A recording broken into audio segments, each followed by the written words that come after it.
So a lot developing in the last 24 hours regarding concerns of World War III, and we're hearing an emergency draft has been initiated. Take a look at the latest headlines with me. I'm going to be covering all the details of what has been going on here. World War III fears spark emergency conscription for all 18-year-olds in Germany. Here's another one coming out. Report for duty. Every 18-year-old man called up for military tests and emergency conscription measure announced in Germany amid World War III fears. It comes as major European players also ramp up conscription efforts. And everybody is asking the question, is there going to be a draft in the United States? If World War III erupts, these are the first U.S. citizens who would get drafted and go to battle. And let me know your thoughts. Do you think that we're going to need a draft here in the United States? We're hearing that this is being initiated right now in an emergency effort to keep up with potential World War III coming, is what we're hearing. And take a look at this. Putin's Russia is preparing for a big war soon, Ukraine warns. And what they're saying is, let me know your thoughts on this. They are saying that they believe that Putin is ready to escalate to a major war, but he is waiting essentially for Donald Trump to get out of office, and that in the year 2029 or the year 2030, there is going to be a major war and that our adversaries will go all out. Do you think that's a possibility? Let me know your thoughts. But we'd even heard this warning coming out from the FBI for quite some time with China and Taiwan. China, they said, has prepared to attack Taiwan by the year 2027, which now is only about 1 year away. And they're saying, but the Trump effect might hold them off. Let's take a look at some more headlines here. As you can see, in addition to those warnings coming out, the Putin ally, he has issued just in the last 24 hours a nuclear warning to the United States. Yet again, we're getting all these nuclear warnings coming out from Russia. They're posturing against the United States. They say Russia will respond if the United States begins nuclear testing. In addition to that, speaking of China, we are hearing in the last 24 hours, China threatens Japan with a military attack as World War III fears spiral out of control. Left and right, we are hearing that there are threats and controversy around the world. World on the brink after China threatens to attack Japan as World War III fears explode. Some more tensions arising. And take a look at this. It's being confirmed. China's Area 51 satellite images spark World War III fears as China is brewing, and it is not Tsingtao. And also take a look. Russia vows to fully act as the U.S. sends warships to Venezuela, sparking new World War III fears. So many players getting involved here left and right. We are hearing that things are escalating significantly. Now, let me know your thoughts. Are we going to be entering into World War III here very soon?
He said Russia will not sit aside while the hemisphere is destabilized.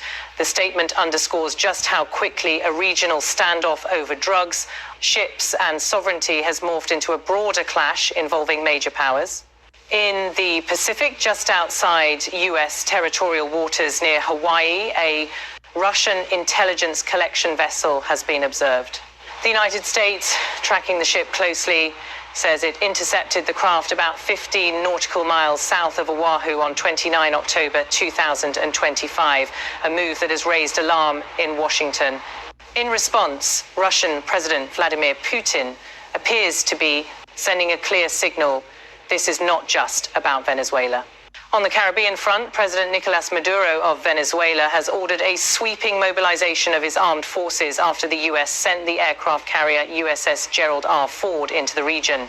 According to U.S. officials, the carrier group entered the area to assist in counter-narcotics operations, but observers warn the scale of the deployment suggests preparation for something far larger. At the same time, Russia has publicly condemned a U.S. strike on a vessel near Venezuela that it says was carrying narcotics. 4 people were killed in the operation, and Moscow characterized the strike as an escalation. Putin's Moscow is backing Maduro, providing intelligence support and stepping into what some say is a proxy arena between the U.S. and Russia. He said, "We will not allow our friend Venezuela to be isolated by threats."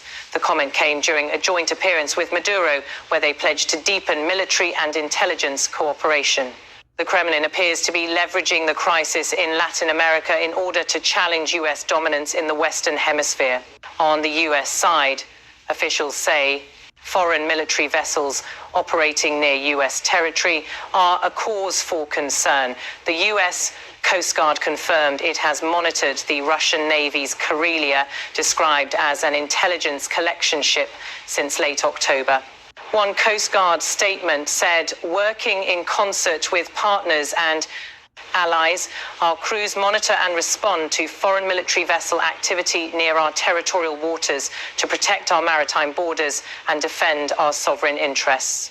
As the maritime dimension grows, air and sea assets are also converging on Venezuela's doorstep, and U.S. lawmakers and defense officials have signaled concern that the carrier deployment may be a prelude to regime change efforts against Maduro, something Russia and Venezuela vehemently reject. The Kremlin warns U.S. strikes and deployments in the Caribbean risk sparking a broader conflict. He said any attack on NDSAS, Venezuela, will meet an appropriate response. That declaration by Maduro raised the risk level still further. Meanwhile, Russia stepped up the rhetoric. Its foreign ministry condemned Washington's actions, arguing that U.S. drug interdiction operations near Venezuela were being used as cover for pressure on Maduro's government. In Caracas, Maduro addressed a mass pro-government rally and said, "No more forever wars, no more unjust wars, no more Libya, no more Afghanistan. Long live peace." In making the plea, he cast the U.S. military buildup as part of a pattern of interventions in the global south and urged President Trump's administration to stand down rather than escalate. Russia has long cultivated ties with Venezuela, arms deliveries, economic cooperation, and political alignment. But analysts say the stakes are higher now. Moscow fears that if Maduro falls or is weakened, Russia will lose a key foothold in Latin America. The U.S., for its part, insists the carrier strike group is deployed to combat narcotics trafficking and disrupt transnational criminal organizations in the region. Pentagon officials say the operations will enhance and augment existing capabilities to disrupt narcotics trafficking and degrade and dismantle transnational criminal organizations. Yet the convergence of Russian warships near U.S. maritime approaches, Venezuelan mobilization in the Caribbean, and the U.S. Navy's presence makes clear this is no longer a limited counter-narcotics campaign. It has become a geopolitical test. Can the hemisphere remain U.S.-centered, or will Russia tilt the balance? He said the time of hemispheric immunity for the United States is over. Putin's message to Washington is blunt. Russia will not accept a sphere of influence that excludes its role.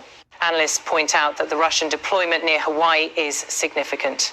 While foreign military vessels are legally allowed in international waters beyond 12 nautical miles from the coast, the proximity just 15 nautical miles south of Oahu raises strategic red flags.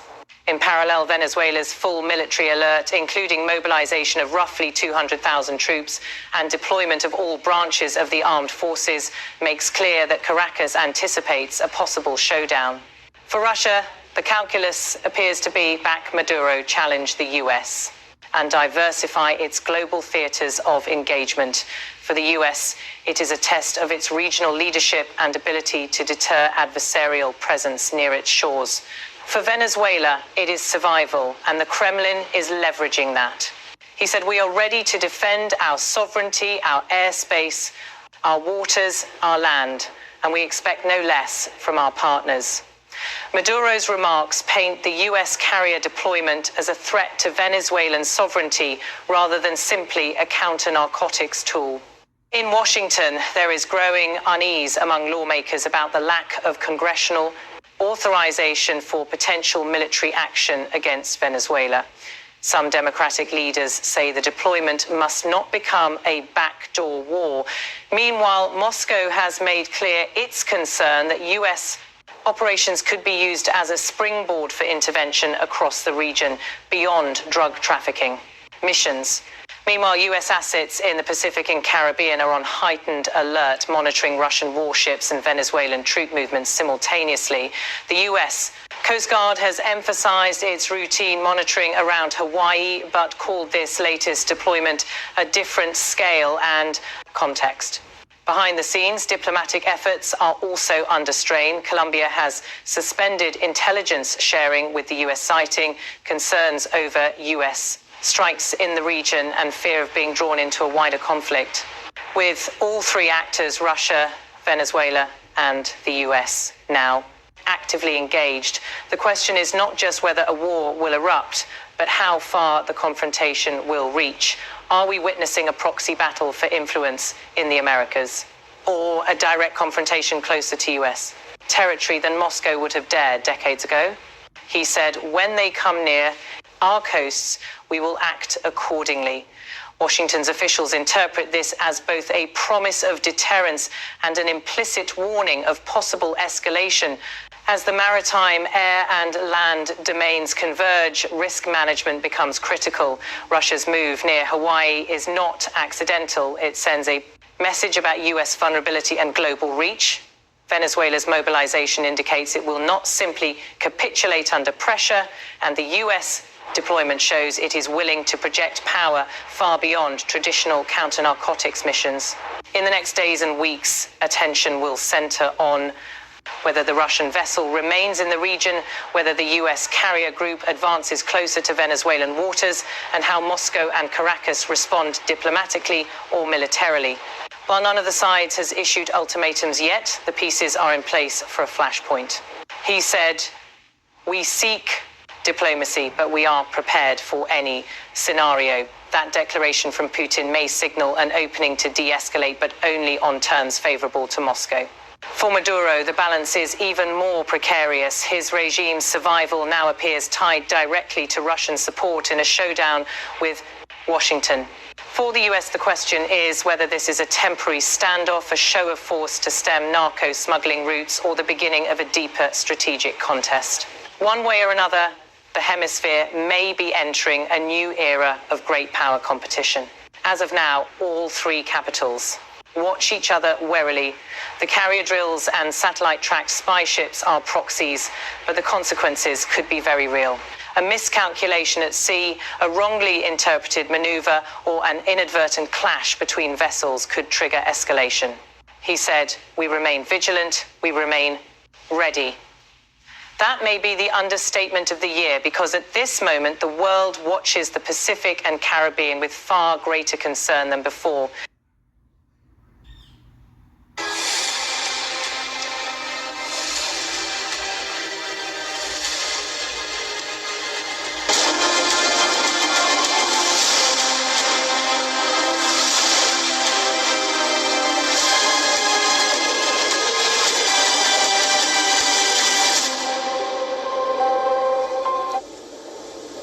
Shifting focus now to Iran, where the IRGC has publicly displayed domestically produced missiles and drones for the first time since the war with Israel in the month of June.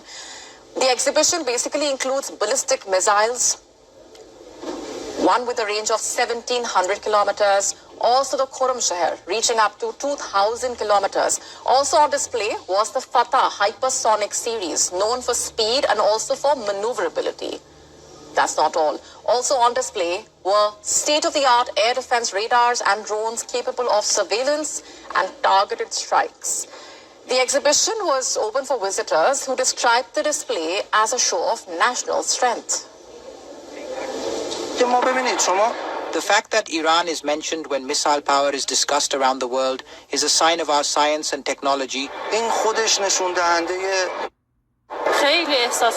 It was a great feeling. After seeing the missiles and drones, I really got hopeful that we have a powerful Iran. I didn't know Iran had progressed to such a level. With the missiles I saw here, I don't think Israel could even fight against Iran. The exhibition comes amid the lingering tensions between Iran and Israel. Following that 12-day war that they fought in June, Iran fired missiles that killed 28 people, and its missile capability remains a major concern for the West. The conflict, remember, started out with Israeli strikes on Iranian targets, to which Iran retaliated promptly, a conflict that escalated rapidly before a US brokered ceasefire announced by Donald Trump took effect. Still, Iran continues to restrict access to nuclear sites attacked during the conflict, keeping the region on edge. And early this week, we told you right here on Gravitas that Iran has quietly entered a new phase of missile production. According to experts, missile factories across the country are now running around the clock, 24 hours a day, to produce enough firepower to overwhelm the Israeli air defenses in the event of another war. Reports say that if conflict erupts again, Tehran plans to launch 2,000 at once. The scale of preparation underway right now is such that it includes long-range, precision-guided weapons capable of not only reaching Israel, but also other US bases in the region and beyond. And this is why regional observers believe a new confrontation is not just possible, it could be inevitable. Iran is stepping up its missile capabilities as diplomacy is virtually at dead end. Iran's uranium enrichment has remained a point of contention with the US, with Tehran calling Washington's demand unacceptable and impossible for talks. Iran has been rather firm. It wants no direct talks, no capitulation.